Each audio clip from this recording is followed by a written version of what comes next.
Trump's tariffs spark global trade tensions. China and Canada immediately retaliate against Trump's tariffs. Mexico is next. President Donald Trump's blanket 25% tariffs on Mexico and Canada took effect on Tuesday, an extraordinary action aimed at bringing America's top trading partners to heel. But it threatens to weaken the North American economy, including that of the United States, at a time of significant stress for inflation-weary consumers. Trump also doubled the tariff on all Chinese imports to 20% from 10%. Those duties sit atop existing tariffs on hundreds of billions in Chinese goods. China and Canada immediately retaliated with tariffs on American goods, threatening to ignite a damaging trade war. Mexico said it would announce retaliatory measures Sunday. The Trump administration said the tariffs were necessary to stem the flow of fentanyl into the United States. While President Trump gave both Canada and Mexico ample opportunity to curb the dangerous cartel activity and influx of lethal drugs flowing into our country, they have failed to adequately address the situation, according to a statement released by the White House shortly before the tariffs took effect. But the tariffs come at a time when inflation remains stubbornly high. Americans, and the U.S. economy as a whole, are on shakier ground, as evidenced by recent data. Trump's tariffs threaten to raise the prices Americans pay for a wide array of goods that are imported from the three nations, which collectively shipped $1.4 trillion worth of goods to the U.S. last year, according to Commerce Department data. That accounts for more than 40% of the value of all goods the U.S. imported last year. The only goods that won't face a 25% tariff from Canada are energy-related items such as crude oil, one of the top goods the U.S. imports from there. Instead, they'll be subject to a 10% tax. Fresh produce, cars and car parts and electronics, including phones and computers, are among the top goods the U.S. imports from Mexico, Canada and China that will now face tariffs between 20 and 25%. The stocks of global car makers that have plants in Mexico fell sharply on Tuesday morning. Germany's Volkswagen dropped almost 4% by 5:46 a.m. ET, while Stellantis, the maker of Chrysler and Jeep, fell nearly 7%. China and Canada hit back. Mexico is next. Beijing retaliated on Tuesday by announcing 15% tariffs on chicken, wheat, corn, and cotton imports from the United States, according to a statement from the State Council Tariff Commission. Additionally, a 10% tariff on sorghum, soybeans, pork, beef, aquatic products, fruits, vegetables, and dairy products was also imposed, it said. Separately, China's Ministry of Commerce said it added 15 American companies, including drone maker Skydio, to its export control list, which would bar Chinese companies from exporting dual-use equipment to them.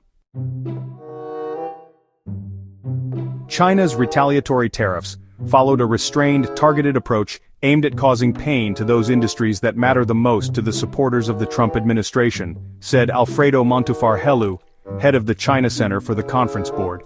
He noted China's tariffs give it room for negotiations to potentially avoid even more damaging tariffs down the road. Speaking at a regular briefing on Tuesday, Lin Jian, a spokesperson for China's foreign ministry, said, "China will fight till the end if the United States insists on waging a tariff war, trade war, or any other kind of war. I want to reiterate that the Chinese people have never feared evil or ghosts, nor have we ever bowed to hegemony or bullying. Pressure, coercion, and threats are not the right ways to engage with China.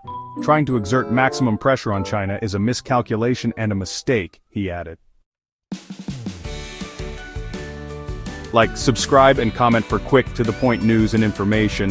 YouTube is difficult to get known, and your participation will garnish the success of this channel. Thank you. China announced more measures targeting America on Tuesday. These include stopping lumber imports from the United States, suspending the permits of 3 U.S. companies to export soybeans to the country, and an anti-dumping investigation into some imports of American fiber optic products. Part of Trump's stated motivation for imposing tariffs on China, Canada, and Mexico is to pressure those countries into exerting stricter controls on the flow of fentanyl into the U.S. U.S. law enforcement believes a number of China-based entities supply precursor chemicals which can be used to make finished fentanyl in labs operated by drug cartels in the U.S. and Mexico. On Tuesday, China's State Council Information Office published a document outlining the steps the government had taken in recent years to control the production and distribution of fentanyl-related substances, according to China's state news agency, Xinhua.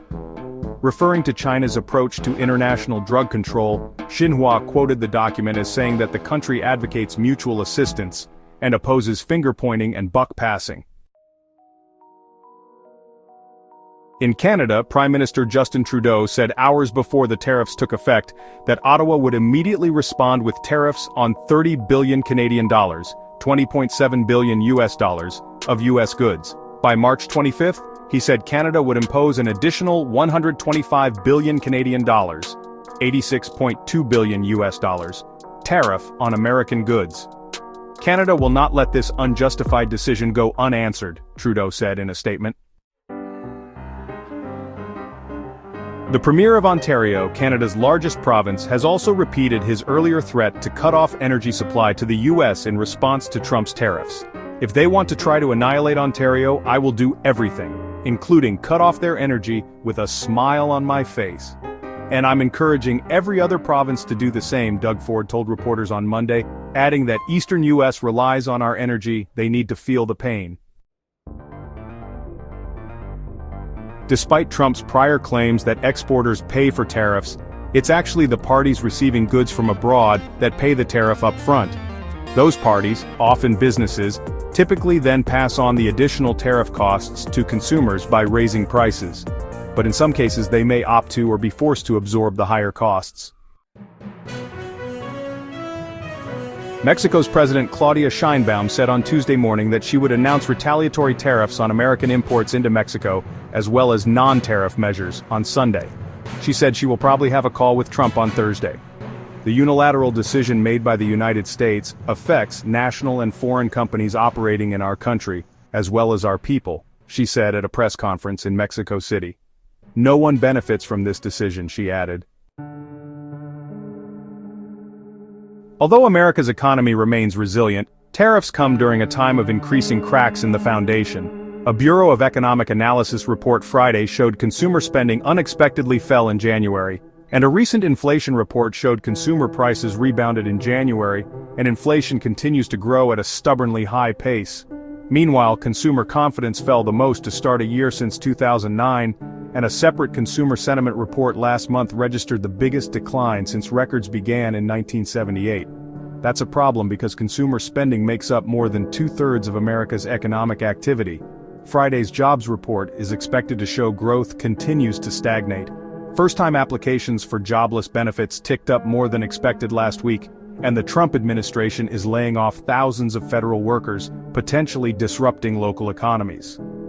Federal spending has also been curtailed, turning off access to some people's livelihoods and services. Trump's immigration crackdown also threatens home building, agriculture, and other key industries. Imposing tariffs on Canada and Mexico threatens to chill a collaborative effort to strengthen our shared border and risks starting a trade war with America's closest trading partners, National Foreign Trade Council Vice President for Global Trade Policy, Tiffany Smith said in a statement Monday. Smith said NFTC, a trade organization, supports the Trump administration's goal to address illicit activity at our borders. However, they are deeply concerned by the new tariffs, which they claim will raise costs for American businesses and consumers and undermine U.S. economic growth.